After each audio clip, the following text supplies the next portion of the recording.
नमस्कार दर्शकों, आप देख रहे हैं मालवा क्षेत्र का सबसे स्ट्रॉन्ग न्यूज नेटवर्क तेजस न्यूज टीवी। नमस्कार दर्शकों, आप देख रहे हैं तेजस। मैं हूं रामेश्वर दांगी, देव पंडित। साथियों, आज हम चर्चा करने वाले हैं और खास चर्चा है। खास चर्चा में हमारे साथ खास मेहमान जुड़े हुए हैं जिनको लोग अमर सरकार के नाम से भी जानते हैं। और सबसे पहला सवाल सर आपसे है कि आपको यदि पार्टी 2023 में वापस से कैंडिडेट के रूप में चुनती है राजगढ़ विधानसभा से, तो क्या आप ये सीट निकाल पाओगे, भारतीय जनता पार्टी की झोली में डाल पाओगे? निश्चित रूप से भारतीय जनता पार्टी राजगढ़ विधानसभा जीतेगी।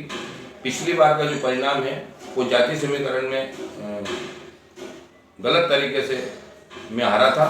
निश्चित रूप से जो विकास है तो विकास के बल पर हम 2023 मध्य प्रदेश में भारतीय जनता पार्टी सरकार जीतेगी और मुझे पार्टी ने उम्मीदवार बनाया तो मैं निश्चित कमल का फूल खिलाऊंगा। बहुत बहुत धन्यवाद। जैसे सब पिछले चुनाव में, जैसे 2013 में लगभग 51,000 वोटों से आपकी जीत हुई थी, तो ये आंकड़ा छोटा मोटा नहीं है सर। जैसे जनता का भी कहना है 51,000 छोटा मोटा आंकड़ा नहीं है। तो ये इतिहास वापस 2023 में यानी कि 23-24 में विधानसभा के चुनाव हुए, तो अमर सरकार क्या ये इतिहास वापस रचेगी? निश्चित रूप से इस बार भारतीय जनता पार्टी और कमल का फूल इतिहास रचेगा। मैं खुद संकल्पित हूँ। जिस रोज से मैं हारा हूँ उसी दिन से मैं समाज की सेवा कर रहा हूँ, जनता की सेवा कर रहा हूँ। रोज डेली में जन सेवक के रूप में आम नागरिक की सेवा कर रहा हूँ। तो मुझे पुनः विश्वास है कि मेरी जनता मुझे आशीर्वाद देगी। पिछला तो जाति समीकरण में कहीं न कहीं चूक हो गई थी, समाज से भी चूक हो गई थी, जनता से भी चूक हो गई थी। मगर इस बार आप सर्वे कर लो, निश्चित रूप से मैंने जो मेहनत की है उसका परिणाम आएगा।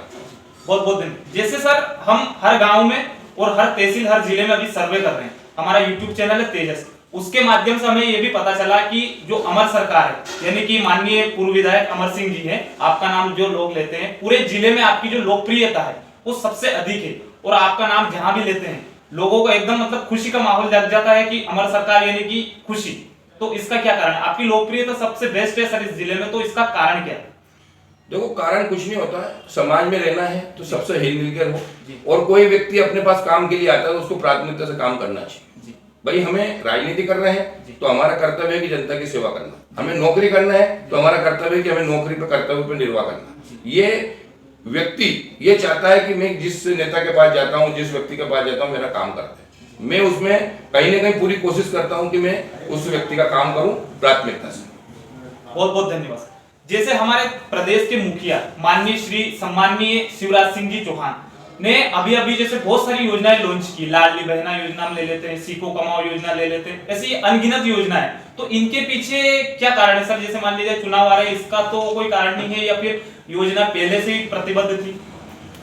देखो, शिवराज सिंह जी चौहान का जो चुनाव से कोई लेना देना, वो एक गांव से किसान का बेटा है। उनके मन में एक जज्बा है। जब उन्होंने मुख्यमंत्री की शपथ ली थी तो इस प्रदेश की स्थिति बहुत खराब थी, परंतु जब से वो आए और उन्होंने जिस प्रकार का समाज के बीच में जो जनता को सेवा की, जैसे कि लाडली बहना, जननी एक सुप्रत चलाई, लाडली लक्ष्मी बने, एक बेटी को अभिशाप समझते थे लोग, परंतु उनके मन में एक जज्बा था कि बेटी को अभिशाप नहीं होना चाहिए किसी परिवार का। बेटी का जन्म होता था, लोग मातम मनाते थे और आज थालियां बजाते हैं। क्यों? कि वो लाडली लक्ष्मी बन गई है। तो ये कोई एजेंडा, चुनावी एजेंडा नहीं है। भारतीय जनता पार्टी का अंत्योदय का सपना है समाज की सेवा करना, समाज का कल्याण करना, समाज के बीच में काम करना, और उसी मिशन के तहत कोई एजेंडा नहीं है लाडली बहना बनाना, कोई एजेंडा नहीं है लाडली लक्ष्मी बनाना, कोई एजेंडा नहीं है। ये एक समाज की सेवा है। आज देश के प्रधानमंत्री जी ने गैस चूल्हा क्यों दिया? आज प्रधानमंत्री जी ने आवास क्यों दिया? आज प्रधानमंत्री जी ने वो आयुष्मान कार्ड क्यों बनाया? आज मुख्यमंत्री जी ने, हमारे प्रदेश के मुख्यमंत्री जी ने, मैं जब विधायक था और आज मैं विधायक नहीं होने के बाद भी इतने लोगों का इलाज कराया, क्योंकि एक समाज की सेवा है, दरिद्र की सेवा है। तो हमारे मुख्यमंत्री जी कोई चुनावी एजेंडा में लाडली बहना नहीं बनाई है, चुनावी एजेंडा में कोई स्कूटी नहीं बांटी है। चुनावी एजेंडा ये तो एक समाज की सेवा है।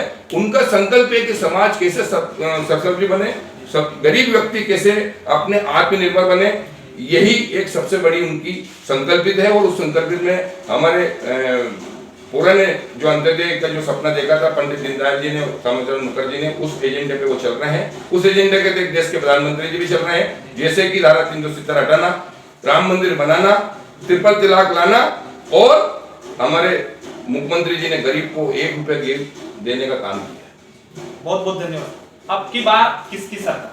लोगों का भारतीय जनता पार्टी की सरकार, कमल का फूल की सरकार। तो जो इसको करेगा वो पाएगा, जो दिखेगा वो बिकेगा। बिकेगा। बिल्कुल, भारतीय जनता पार्टी हर समय तैयार रहती है। भारतीय जनता पार्टी के ऐसा दल है क्योंकि उनसे राजनीति व्यक्ति की नहीं करती है, उसे तो समाज की सेवा करती है, और वो हमेशा समाज की सेवा में कटिबद्ध 24 घंटे हर समय तैयार रहती है। भारतीय जनता पार्टी का हर नेता, हर कार्यकर्ता, ये संगठन बहुत बड़ा संगठन है, एक परिवार भाव से रहता है, समाज के बीच में रहता है। और कांग्रेस और अन्य दल एक व्यक्ति विशेष के पीछे चलता है। बहुत बहुत धन्यवाद सर। हमारा चैनल है सर यूट्यूब पे तेजस, ये हर गांव में, हर क्षेत्र में जाकर सर्वे कर रहा है और लोगों की राय भी जान रहा है, और विकास कैसे हो इन चीजों को भी लेकर मुद्दे उठा रहा है। तो आपको हमारे चैनल के बारे में थोड़ा सा जनता जनार्दन को आपके हमारे चैनल के माध्यम से संदेश देना है, क्या बताना चाहोगे आपके क्षेत्र के? नहीं, देखो, चैनल समाज में आए हैं तो आप भी एक सेवा के रूप में आए।